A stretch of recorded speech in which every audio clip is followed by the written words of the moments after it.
नमस्कार. आज आपण जाणून घेऊया की रिस्क जोखीम म्हणजे काय? जी आपण गुंतवणूक करतो, ती कमी होणे ही एक जोखीम आहे. पण त्याचबरोबर एक महत्त्वाची दुसरी जोखीम जी आहे ती आपण लक्षात घेतली पाहिजे, की आपण गुंतवणूक केली आणि आपल्याला अपेक्षित इतके रिटर्न्स मिळाले नाहीत.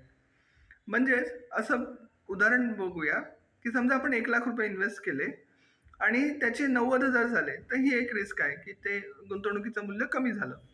पण आपल्याला सांगण्यात आलं, की आज तुम्ही ₹1,00,000 ची गुंतवणूक करा आणि तुमच्या मुलीचं जेव्हा शिक्षण असेल किंवा लग्न असेल, तेव्हा त्या 1,00,000 ची दरवर्षी तुम्ही जी गुंतवणूक करताय, त्याच्या मदतीने तुम्हाला ₹25,00,000 मिळतील.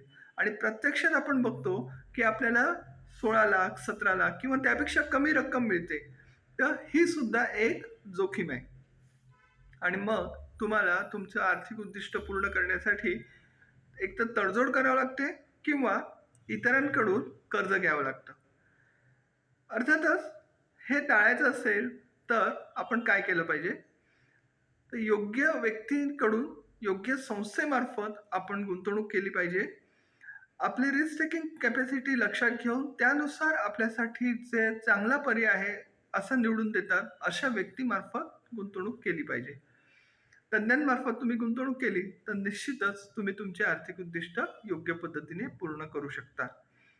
यासाठी अर्थातच तुम्ही आम्हालाही संपर्क करू शकता.